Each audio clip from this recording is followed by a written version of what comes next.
नमस्कार, मैं हूं आपके साथ ईशा नेगी। उत्तराखंड के रिजॉर्ट में रिसेप्शनिस्ट रही अंकिता भंडारी का रविवार को आक्रोश, गम और कई सवालों के बीच अंधेरे में अंतिम संस्कार कर दिया गया। बेटी के गम में बेसुध मां ने कराहते हुए प्रशासन को कोसा है।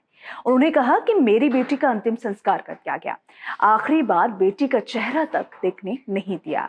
दरअसल सोमवार शाम तक अंकिता की पूरी पोस्टमार्टम रिपोर्ट आने की संभावना थी और सोमवार को कांग्रेस नेता हरीश रावत अंकिता भंडारी के पैतृक गांव डोब श्रीकोट पहुंचे। उन्होंने परिवार से बातचीत की और इस दौरान अंकिता की मां को वहां पे देखा गया और हरीश रावत से अंकिता की मां ने कहा कि मेरी बेटी के हत्यारों को फांसी दी जाए, नहीं तो जला दिया जाए, जिससे मेरी बेटी की आत्मा को शांति मिले। इस दौरान अंकिता के परिजन ने हरीश रावत के माध्यम से मुख्यमंत्री पुष्कर सिंह धामी को ज्ञापन दिया। इसमें उन्होंने मांग की है कि पुलकित आर्य और अंकिता हत्याकांड में शामिल 2 अन्य दोषियों को भी फांसी यहाँ पे दी जाए। हालांकि परिवार को 1 करोड़ रुपए की आर्थिक सहायता दी जाए।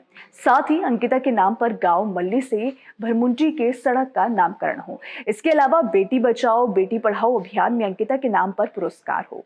इसके अलावा अंकिता के परिवार ने मांग करते हुए कहा कि पुलकित आर्य के भाई और पिता को जांच पूरी होने तक कस्टडी में रखा जाए, वो जांच प्रभावित कर सकते हैं। इसके साथ ही उन्होंने आगे कहा कि अंकिता के नाम पर सार्वजनिक जगह पर एक स्मारक स्थल का निर्माण किया जाए, परिवार के एक व्यक्ति को नौकरी दी जाए और जिस रिजॉर्ट में अंकिता काम करती थी वहां अंकिता के नाम पर आदर्श विद्यालय खोला जाए।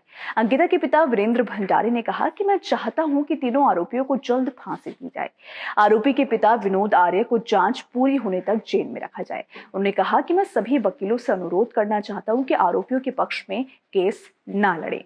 हालांकि कांग्रेस नेता अगर यहाँ पे उनकी बात करें यानी कि हरीश रावत की बात करें तो उन्होंने कई सारे सवाल यहाँ पे खड़े किए।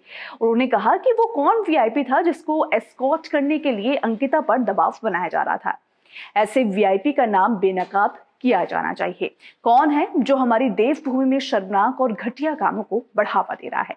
ऐसे चेहरों को बेनकाब किया जाना चाहिए। इसी के साथ यहाँ पे अगर हम अंकिता के मां की बात करें यानी कि सोनी देवी की बात करें तो उन्होंने भी कई सारे सवाल यहाँ पे खड़े किए हैं प्रशासन पर और साथ ही सरकार पर भी यहाँ पे कई सारे सवाल खड़े किए। देखिए आपके क्या विचार हैं इसको लेकर, आप हमें कमेंट सेक्शन में जरूर बताइएगा।